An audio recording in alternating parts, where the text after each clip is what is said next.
विक्रम आव्या के चेहरे को कुछ पल देखता है फिर कहता है, अव्यान को यही लगता है पर मेरी सोच ऐसी नहीं है। अगर मुझे दोनों को अलग करना होता तो बहुत पहले कर दिया होता।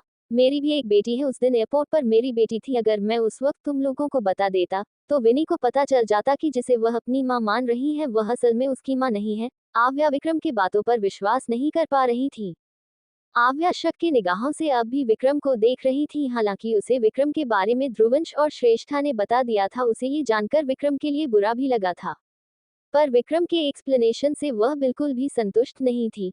विक्रम जब ये देखता है कि आव्या उस पर विश्वास नहीं कर रही है तो वह एकदम से कहता है, तुम लोगों को जो सोचना है सोचो, मुझे फर्क नहीं पड़ता, क्योंकि मुझे पता है मेरे मन में तुम लोगों के लिए ऐसी कोई खोट नहीं है। काव्या बस नित्या की बहन है जो बिल्कुल नित्या जैसी दिखती है और मैं उसके चेहरे में बस नित्या को ढूंढता हूँ। आव्या उसके इन बातों को सुनकर कहती है, मैं भी आपसे बस यही चाहती हूँ कि ऐसा कुछ मत कीजिए जिससे मम्मा डैडा अलग हो जाएं। 18 साल बहुत थे उनके लिए, दोनों एक दूसरे के लिए तड़पे हैं अब, और नहीं प्लीज मैं उन्हें अलग होता हुआ नहीं देख सकती। बोलते हुए आव्या के आंखों में नमी सी छा जाती है। आव्या विक्रम के सामने अपने हाथ तक जोड़ लेती है। आव्या ने भी उनके दर्दों को दिल से महसूस किया था जो मौत से भी दर्दनाक था। विक्रम आव्या के हाथ को पकड़कर कहता है, जब मुझे पता चला था कि काव्या की वजह से नित्या की जान गई है तब मैंने दोनों को अलग करने की सोची थी, पर दो वजहों से मैंने उन्हें अलग नहीं किया। पहला उनका शिद्दत भरा प्यार देखकर, और दूसरा जब मुझे पता चला काव्या प्रेग्नेंट है और अब तो उन्हें अलग करने का सवाल ही नहीं उठता। बोलते ही विक्रम आव्या के आंखों में देखने लगता है। आव्या भी विक्रम के आंखों में एक सच्चाई देख पा रही थी जिससे उसे बहुत सुख भरा अनुभव होता है। आव्या विक्रम के हाथों में हाथ रखकर कहती है, प्रोमिस। आव्या के प्रोमिस बोलने से विक्रम आव्या के सिर पर हाथ रखे कहता है, प्रोमिस। ये सुनते ही आव्या जल्दी से विक्रम के गले लग जाती है। विक्रम आव्या के बच्चों वाली हरकत को देखकर उसके पीठ को सहलाते हुए मुस्कुराने लगता है। कुछ देर बाद आव्या उससे अलग होती है और अपना एक हाथ बढ़ाकर कहती है, तो क्या हम अब से दोस्त बन सकते हैं? विक्रम हंसते हुए आव्या से हाथ मिलाते हुए कहता है, हाँ जरूर। कुछ देर तक आव्या विक्रम के साथ रहती है, फिर आदित्य और काव्या के रूम में जाती हैं। आव्या अंदर जाकर देखती है तो आदित्य काव्या का हाथ पकड़ उससे बातें कर रहा था। आदित्य हल्का नॉर्मल बिहेव करने लगा था, लेकिन उस हादसे से निकलना उसके लिए इतना आसान नहीं था, इसलिए उसका पागलपन कभी भी उभर कर आ जाता है। भले वह कुछ भी करे लेकिन काव्या को चोट नहीं पहुंचाता। आव्या बेड पर बैठते हुए कहती है, क्या कर रहे हैं डैडा? आदित्य आव्या को देखते हुए जवाब देता है, मैं वाइफी से बात कर रहा हूँ लेकिन वाइफी मुझसे बात नहीं कर रही है। आव्या ये सुनकर काव्या को देखती है जिसकी आंखें खुली थी। काव्या के हालत पर बहुत धीरे धीरे सुधार हो रहा था। आव्या काव्या की आंखों को हाथों से बड़ा करके देखती है फिर कहती है, मम्मा अब आपको देख पा रही है डैडा, और आपके बातों को सुन भी रही है। काव्या ने पहले आंख जरूर खोली थी पर वह देख नहीं पा रही थी, लेकिन अब वह देख पा रही थी। आदित्य जब आव्या की बातें सुनता है तो काव्या को देखने लगता है। आव्या कुछ देर तक आदित्य से बात करती है, फिर ध्रुव और श्रेष्ठा के कमरे में जाती है। आव्या कमरे के अंदर जाकर देखती है तो ध्रुव के सीने से लगी हुई श्रेष्ठा ध्रुव से बात कर रही थी। वहीं ध्रुव श्रेष्ठा का हाथ पकड़कर बार बार चूम रहा था। आव्या आगे बढ़कर बेड पर बैठकर कहती है, तो कैसे हो my old generation love birds? आवाज सुनते ही श्रेष्ठा उठने लगती है पर ध्रुव उसे उठने नहीं देता। आव्या हंसते हुए कहती है, डैड आप सच में इतने सालों में भी नहीं बदले, और मॉम आप भी। जब डैड जैसा हस्बैंड हो तो ऐसे उनसे दूर होने की कोशिश नहीं करनी चाहिए। श्रेष्ठा ध्रुव को घूरती है तो ध्रुव कहता है, बेबी सबको पता है कि मैं किस टाइप का हूँ, लेकिन तुम तो कभी समझती ही नहीं। अब हम हस्बैंड वाइफ है तो हमारे बीच ये सब तो नॉर्मल बात है, एंड अगर इससे भी आगे बढ़कर कुछ करे तो भी क्या फर्क पड़ता है? आव्या ध्रुव का साथ देते हुए कहती है, यस मॉम, डैड सही कह रहे हैं, बट जब वो सब करो तो दरवाजा लॉक करना भूल मत जाना। श्रेष्ठा अब आव्या को घूरने लगती है जो शरारत से मुस्कुरा रही थी। श्रेष्ठा आव्या को बुरी तरह घूरते हुए कहती है, अंश के साथ रह रहकर तुम भी ऐसी बन गई हो, थोड़ा भी शर्म वरम है कि नहीं? श्रेष्ठा की बात सुनकर ध्रुव और आव्या दोनों एक साथ बोलते हैं, इसमें शर्माने वाली कौन सी बात है? बोलते ही दोनों एक दूसरे को हाई फाई देते हैं और हंसने लगते हैं। श्रेष्ठा दोनों के ऐसे हरकत से बुरी तरह से चिढ़ जाती है। कुछ पल तो दोनों श्रेष्ठा को देखकर हंस ही रहे थे, तभी ध्रुव सवाल करता है, लान कहाँ है? कल रात से दिखा ही नहीं। आव्या बुरा सा मुंह बनाकर कहती है, डैड आपको पता है आपके बेटे ने मेरे पूरे 50 कॉल को इग्नोर किया। वो मेरा पहले वाला अंश नहीं रहा जो मेरे बिना एक पल भी नहीं रह सकता था, ये अंश खड़ूस हो गया है। बोलते ही आव्या उदास सा चेहरा लिए ध्रुव को देखती है। श्रेष्ठा खोई हुई कहती है, वक्त सब कुछ बदल देता है। उस वक्त अंश के साथ सिर्फ तुम थी और अब आव्या बीच में ही हैरानी से बोलती है, इट्स मीन्स अंश की गर्लफ्रेंड है। आव्या की बात सुन ध्रुव भी श्रेष्ठा को देखने लगता है। श्रेष्ठा मुंह बनाते हुए कहती है, ये तो मुझे भी नहीं पता, बट स्ट्रॉन्ग फीलिंग आ रही है कि अंश किसी से प्यार करता है। मैं बस इंतजार कर रही हूँ वो मुझे कब बताएगा। रात के 12 बजे थे। ध्रुवंश हॉस्पिटल में एक कमरे के बाहर दीवार से सटकर खड़ा था। तभी कमरे के अंदर से एक डॉक्टर आकर बोलता है, आप उनसे मिल सकते हैं। ध्रुवंश एक नजर डॉक्टर को देखकर कमरे के अंदर चला जाता है। बेड पर इस वक्त धारा हॉस्पिटल गाउन में लेटी हुई थी। ध्रुवंश धीरे धीरे कदम बढ़ाकर धारा के बहुत करीब बैठ जाता है और उसका हाथ पकड़ लेता है। धारा आंखें बंद करके ही कहती है, बहुत सताया ना मैंने तुम्हें। ध्रुवंश धारा के हाथ को चूम कर झुककर धारा के सिर से अपना सिर जोड़ लेता है। धारा आंखें खोल मुस्कुराते हुए कहती है, आखिरी पल में भी तुम मेरे साथ होंगे ये मैंने कभी नहीं सोचा था। और हाँ, मेरे जाने के बाद बेवड़ों की तरह शराब पीकर टल्ली मत रहना। मैं तुम्हें ऊपर से देखूंगी और हो सके तो मुझे एक बुरा सपना समझकर भूल। धारा इतना ही कहती है कि ध्रुवंश उसके होठों को अपने होठों से बंद कर लेता है। ध्रुवंश धारा को अब किस करने लगता है। धारा की पकड़ ध्रुवंश के कंधे पर कस जाती है। 15 मिनट की किस के बाद ध्रुवंश उसके होठों को धीरे से छोड़ देता है और उसकी आंखों में देखने लगता है। धारा ध्रुवंश के गाल पर हाथ रखे कहती है, थैंक यू मुझे इतना प्यार करने के लिए। ध्रुवंश धारा के माथे को चूमकर कहता है, मत जाओ न स्वीट हार्ट। इतना बोलते ही धारा और ध्रुवंश की आंखों से एक साथ आंसू बह जाते हैं। धारा मुस्कुराती है और फिर कहती है, I love you my honey. Dhruvansh Suryavanshi. वह इतना ही बोलती है कि मशीनों से टू टू की आवाज आती है। ध्रुवंश धारा को देख लड़खड़ाते हुए 2 कदम पीछे होता है क्योंकि वह किस करते वक्त खड़ा हो गया था। ध्रुवंश बेड पर बैठ जाता है। उसे इस वक्त ऐसे लग रहा था जैसे किसी ने उसके दिल को सीने से चीरकर निकाल फेंक दिया हो। ध्रुवंश कुछ पल तो फर्श को देखता रहता है, फिर धारा की ओर देखता है। ध्रुवंश उठकर अपने हाथ बढ़ाए उसके आंखों को बंद करता है, फिर उसके चेहरे के हर हिस्से को धीरे धीरे चूम लेता है और बहुत धीरे कहता है, I love you so much sweet heart. इतना कहते ही ध्रुवंश धारा को गले लगा लेता है, लेकिन इस बार धारा का हाथ बेड पर ही रह जाता है। हमेशा की तरह धारा उसकी पीठ पर हाथ नहीं रख पाती। अब ध्रुवंश कब्रिस्तान में था और धारा को जहां दफनाया गया था वहां सिर रखकर लेटा हुआ था। अचानक बारिश शुरू हो जाती है, जैसे कुदरत भी दोनों को बिछड़ते देख रो रहा हो। ध्रुवंश बारिश में ही लेटा था पर उसे इस बात का बिल्कुल भी होश न रहा। बारिश होती रही और ध्रुवंश धारा को महसूस करते हुए वहीं लेटा रहा। दूसरी तरफ बारिश की वजह से फ्लाइट तेलंगाना में लैंड किया गया था। अव्यान, सहस्त्रा और रॉनी इस वक्त एयरपोर्ट पर ही मौजूद थे। सहस्त्रा बारिश के पानी को छूने के लिए खिड़की के पास थी। वह बारिश के पानी में खेल रही थी। सहस्त्रा ये सब करते हुए इस वक्त बिल्कुल बच्ची लग रही थी। वैसे भी उसकी उम्र हुई ही कितनी थी। सहस्त्रा अपने धुंध में बारिश के पानी से खेल ही रही थी कि अचानक उसका हाथ पकड़कर अव्यान अंदर करता है और खिड़की को बंद कर देता है। क्योंकि अव्यान बहुत वक्त से सहस्त्रा को ऐसा करता देख रहा था और जब उससे बर्दाश्त नहीं हुआ तो उसने आगे बढ़कर यह कदम उठा लिया। सहस्त्रा मुंह बनाकर कहती है, हमें अच्छा लग रहा था। अव्यान उसकी ओर बिना देखे वहां से चला जाता है। उसे जाता देख सहस्त्रा बुरा सा मुंह बनाए धीरे से कहती है, खड़ूस कहीं के। बोलते ही वह खिड़की के बाहर देखती है। कांच की खिड़की होने की वजह से उसे बारिश का पानी दिख रहा था।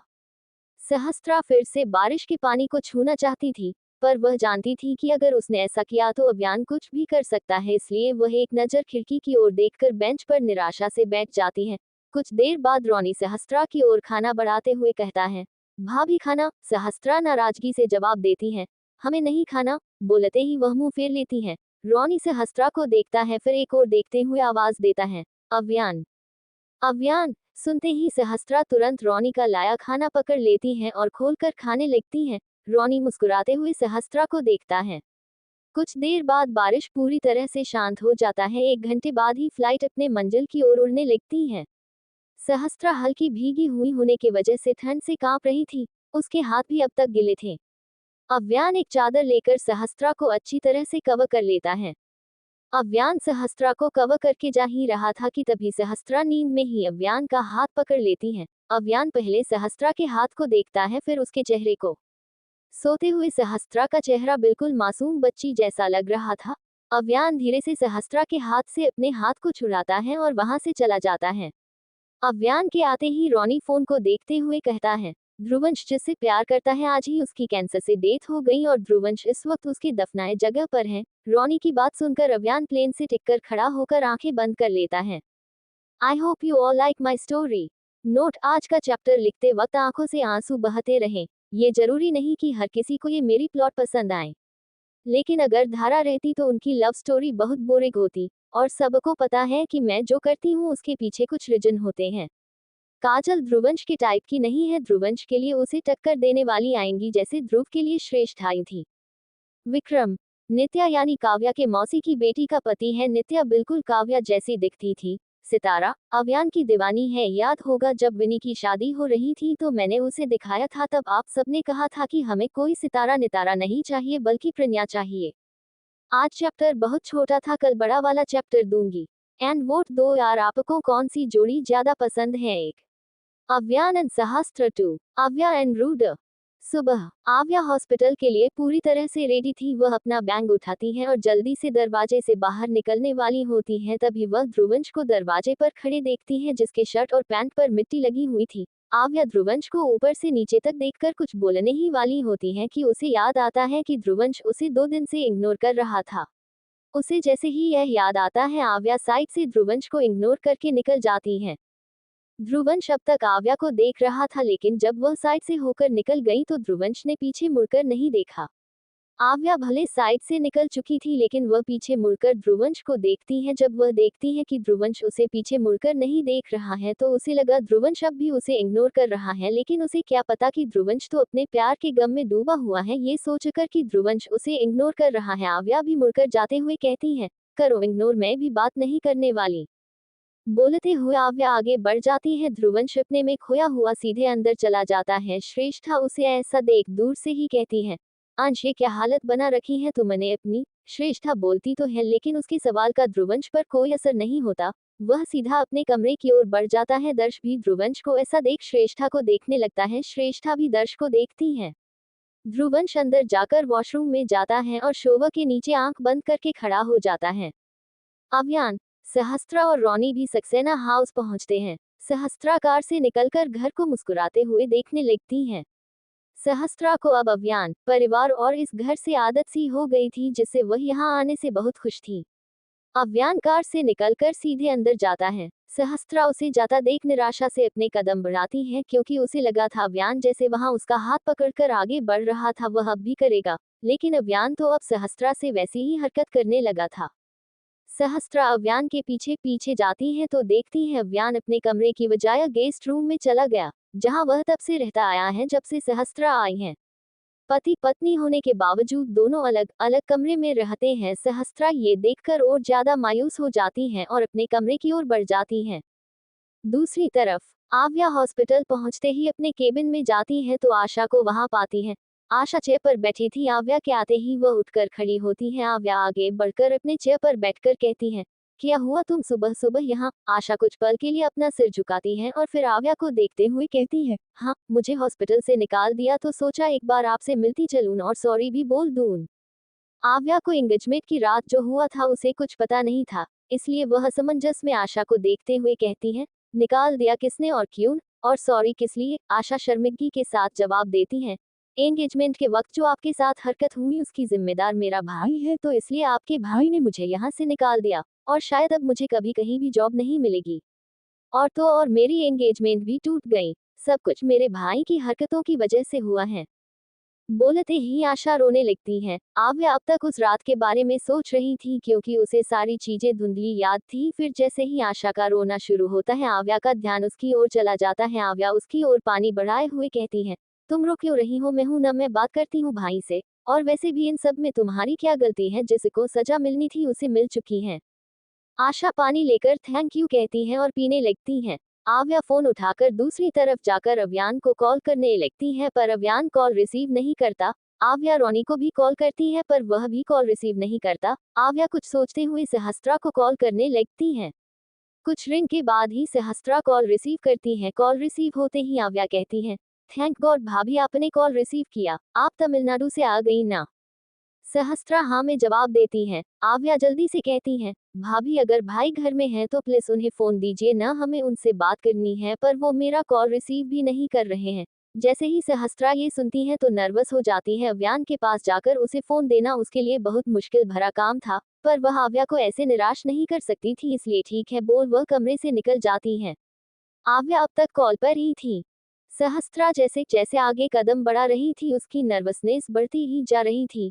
फिर भी वो कदम बढ़ाते हुए आखिरकार कमरे में पहुंच जाती है। कमरे के अंदर इस वक्त अव्यान सर्टलेस बेड पर बैठा था और लैपटॉप में कुछ देख रहा था। सहस्त्रा अव्यान को सर्टलेस देखकर तुरंत नजरें नीचे कर लेती है और दूर से ही कहती है, आव्या को आपसे बात करनी है।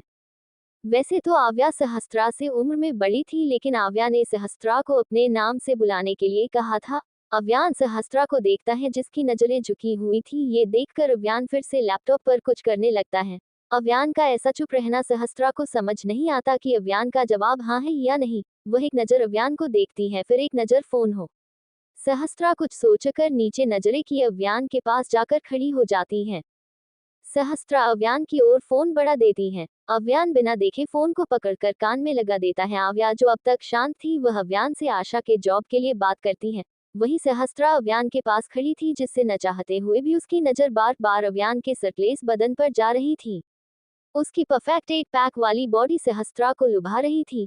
अव्यान इस वक्त बहुत ज्यादा हॉट लग रहा था। सहस्त्रा नजरें दूसरी तरफ करती, पर फिर भी उसकी नजर अव्यान की बॉडी पर भी जा रही थी। अव्यान आव्या को आखिरी बार बोलता है, आई डोंट केयर कौन कैसा है। बोलते ही वो कॉल कट करता है और बिना देखे सहस्त्रा की ओर फोन बढ़ाता है।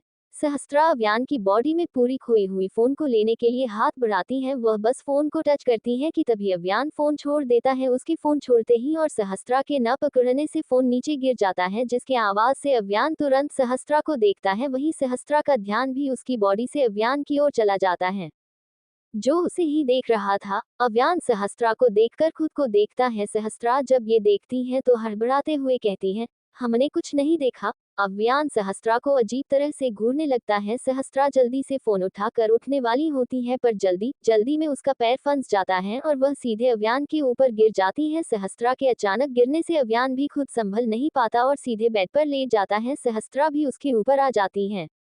सहस्त्रा के होंठ अव्यान के सीने पर टच हो जाते हैं, या यूं कहें सहस्त्रा अव्यान को सीने पर किस करती है, भले यह एक्सीडेंट हो। ऐसा होते ही सहस्त्रा की आंखें हैरानी से बड़ी हो जाती हैं। अब दोनों की पोजीशन ऐसी थी कि अव्यान बेड पर लेटा था और सहस्त्रा के कमर को पकड़ा हुआ था। वही सहस्त्रा के दोनों हाथ अव्यान के नेक सीने पर थी। दोनों की नजरें आपस में मिली हुई थी। अव्यान का चेहरा जहां शांत था तो वही सहस्त्रा के चेहरे पर बेचैनी थी, अव्यान के करीब होने की बेचैनी। सहस्त्रा का दिल भी बेचैनी से बहुत तेजी से धड़क रहा था। किस याद आते ही सहस्त्रा का चेहरा अब लाल होने लगता है, क्योंकि उसे इस वक्त बहुत ज्यादा शर्मा रही थी। भले उसने अपने पति को किस की थी, पर उसके लिए ये बहुत ज्यादा नया था। सहस्त्रा के सामने किस सीन टीवी सीरियल की तरह बार बार रिपीट होने लगती है। ये सबसे सहस्त्रा का चेहरा वक्त के साथ लाल होता जा रहा था। वह तो बस इस वक्त कहीं छुप जाना चाहती थी। वक्त बीतते चले गए, लेकिन दोनों की नजरें एक दूसरे की आंखों से न हटी। दोनों का इरादा कब तक एक दूसरे को यूं ही देखने का था, ये तो उन्हें ही पता था। दोनों ही एक दूसरे की आंखों में एकटक देखते जा रहे थे, जैसे आंखों में दोनों कुछ ढूंढने की कोशिश कर रहे हो। होश तो तब आया जब अव्यान के फोन के रिंग ने उन्हें डिस्टर्ब किया। रिंग होते ही सहस्त्रा फोन की ओर देखती है, फिर अव्यान को देखकर तुरंत उठने की कोशिश करती है, पर अचानक वह एकदम से फ्रीज हो जाती है जब उसे अव्यान के हाथ अपनी खुली कमर पर महसूस होते हैं। सहस्त्रा खुद को छुड़ाते हुए कहती है, आपका हाथ, प्लीज हमें छोड़िए। अव्यान सहस्त्रा के इस तरह छुड़ाने की कोशिश से अपनी पकड़ सहस्त्रा की कमर पर ढीली करता है और फिर छोड़ देता है। जैसे ही अव्यान छोड़ता है, सहस्त्रा उठकर बिना एक पल गंवाए तुरंत भागते हुए कमरे से बाहर निकल जाती है। अव्यान एक नजर दरवाजे की ओर देखता है, फिर अपने फोन को। वही सहस्त्रा कमरे में पहुंचते ही तुरंत दरवाजा बंद करती हैं और दरवाजे से सटकर अपने दिल पर हाथ रखे लंबी लंबी सांसें लेने लगती हैं। उसकी धड़कन के साथ साथ उसकी सांसें भी बहुत तेज थी। वह काफी देर तक यूं ही सांसें लेती रहती है, फिर शांत होने पर सारी चीजें याद आते ही उसके होठों पर एक बड़ी सी मुस्कुराहट छा जाती है, जो बहुत ज्यादा सुखद भरा था।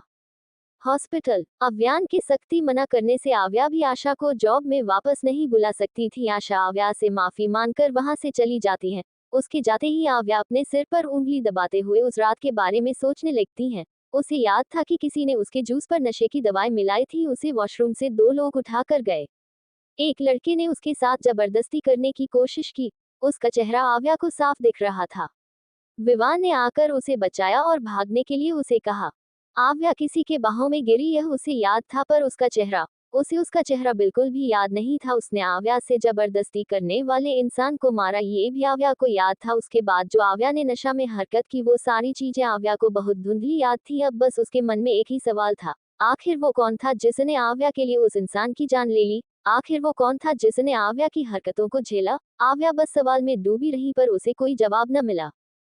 कुछ दिन ऐसे ही बीतते गए। ध्रुवंश का कमरे से बाहर निकलना बंद हो गया था। उसने सबसे बात करना तक छोड़ दिया था। सभी को ये भनक थी, पर किसी को इसका रीजन नहीं पता था सिवाय अव्यान और रोनी के। अव्यान और रोनी ने भी उससे बात करने की कोशिश नहीं की, क्योंकि दोनों जानते थे ध्रुवंश को ये सब चीजों से निकलने के लिए थोड़ा वक्त चाहिए। पर सहस्त्रा तो ध्रुवंश को नोटिस करती थी, क्योंकि वही एक था जो हमेशा सहस्त्रा के साथ बहुत अच्छा पेश आता था। उसके वजह से ही सहस्त्रा इस घर में कंफर्टेबल हुई थी, वरना एक अनजान घर में रहना उसके लिए बहुत मुश्किल था। रात का वक्त था। ध्रुवंश बालकनी में खड़ा होकर आसमान को देख रहा था। तभी उसे अपने कंधे पर किसी का हाथ महसूस होता है। ध्रुवंश पीछे मुड़कर देखता है तो ये सहस्त्रा थी, जो बहुत बेचैनी से ध्रुवंश को देख रही थी। ध्रुवंश सहस्त्रा को मुड़कर देख तो लिया था, पर उसके मुंह से कोई शब्द नहीं निकला। सहस्त्रा ध्रुवंश के आंखों में दर्दों को देखकर कहती है, आप इतने दिन से कमरे में क्यों बंद हैं? आपके लिए सब परेशान है, अगर कोई बात है तो शेयर कीजिए। तभी तो हम कुछ कर सकते हैं, ऐसे चुपचाप रहकर बस दर्द बढ़ता है, और वैसे भी आपका ऐसा चुपचाप रहना हमें बिल्कुल अच्छा नहीं लग रहा है। ध्रुवंश सीरियस सा फिर से आसमान की ओर देखते हुए कहता है, कुछ बात ऐसी होती है जो चुप रहने से ही कम तकलीफ देती है। ध्रुवंश ये कहकर सहस्त्रा को पीट करके खड़ा हो जाता है और फिर से आसमान को देखने लगता है। तभी उसे आव्या की आवाज आती है, और कुछ इंसान ऐसे होते हैं जिन्हें तुम्हारे चुप रहने से बहुत तकलीफ होती है। ध्रुवंश मुड़कर आव्या को देखता है, जो कुछ दूर पर खड़ी उसे नम आंखों से देख रही थी। आव्या ध्रुवंश को देखते हुए कहती हैं, 18 सालों तक दूर रहे और अब भी तुम मुझसे दूर हो रहे हो। तुम्हें पता है कि ट्यूलिप अपने अंश से बात किए बगैर नहीं रह सकती, फिर भी मुझे इग्नोर किया। बोलते ही आव्या के आंखों से एक कतरा आंसू बह जाता है। वह एकदम से कहती है, आई रियली मिस यू अंश। उसके ये बोलते ही ध्रुवंश तुरंत उसकी ओर जाकर उसे गले लगा लेता है। गले लगाते ही आव्या के सिसकने की आवाज आने लगती है। ध्रुवंश आव्या को टाइटली गले लगाकर कहता है, आई एम सॉरी ट्यूलिप। भाई बहन का इतना गहरा प्यार देखकर सहस्त्रा की भी आंखें नम सी हो जाती हैं। वह अपने हाथ बढ़ाए आंखों के कोनों में जमा आंसू को पोंछ लेती है। ध्रुवंश आव्या को गले लगाए ही हुआ था कि उसे सहस्त्रा का ख्याल आता है। वह सहस्त्रा की ओर देखकर कहता है, भाभी आप वहां क्यों खड़ी हैं, इधर आइए। सहस्त्रा आगे बढ़ती है। ध्रुवंश आव्या और सहस्त्रा दोनों को लेकर कमरे के अंदर जाता है। आधी रात में रुद्रांश को नींद न आने की वजह से अपने कमरे से निकलकर टहलते ही रहा था। तभी उसे एक दरवाजा खुलने की आवाज आती है। वह उधर देखता है तो पाता है ये वही दरवाजा था जिस पर रुद्र ने सिक्योरिटी लगा रखी थी। दरवाजा खुलते ही रुद्र बाहर निकलता है। उसका हाथ पूरा खून से सना हुआ था। ये देखकर रुद्रांश तुरंत छुप जाता है। रुद्र के दोनों हाथों से खून टपकते हुए बूंद बूंद फर्श पर गिर रहा था। रुद्रांश रुद्र का पीछा करते हुए जाने लगता है। रुद्र चलता ही जा रहा था। वह अपने कमरे का दरवाजा खोलने ही वाला था, तभी उसे एक ग्लास वॉश के टूटने की आवाज आती है। रुद्रांश का रुद्र को पीछा करते उस ग्लास वॉश पर ध्यान नहीं रहा, जिसके वजह से उसके हाथ लगकर गिर जाता है। रुद्र पीछे पलटकर है और सिर टेढ़ा किए रुद्रांश को देखता है। रुद्रांश रुद्र को ऐसा देखता पाकर थोड़ा पीछे हटकर कहता है, मैं बस पानी पीने जा रहा था तो अचानक हाथ से लग गया। बोलते हुए उसकी नजर फिर से रुद्र के खून से सने हाथ पर जाती है। रुद्र ग्लास वॉश को देखता है, फिर रुद्रांश की ओर बढ़ने लगता है। रुद्रांश पीछे हटते हुए रेमलिक से सट जाता है। सटते ही वह पीछे मुड़कर देखता है, जिसके बहुत नीचे हॉल था। वह आगे मुड़कर देखता है तो अपने चेहरे के बहुत करीब रुद्र को पाता है, जिससे वह डर जाता है। रुद्र रुद्रांश को डरा हुआ देखकर पूछता है, व्हाट हैपेंड डैड? आप डर क्यों रहे हैं? रुद्रांश खुद को संभालते हुए कहता है, डर? मैं कहाँ डर रहा हूँ। रुद्रांश जैसे ही ये बोलता है, रुद्र रुद्रांश के चेहरे पर अपने खून से सने उंगली को फेरते हुए सर्द आवाज में कहता है, इट्स मीन्स आपको मुझसे डर नहीं लगता। रुद्रांश के चेहरे पर खून लगते जा रहा था। वह घबराते हुए रुद्र को देखकर कहता है, टाइगर यू स्कैरिंग मी। रुद्र रुद्रांश को देखता है, जिसका डर से पसीने आने लगे थे। ये देखकर रुद्र थोड़ा पीछे हटकर कहता है, relax dad, I am your son. आपको लगता है मैं आपको कुछ करूंगा?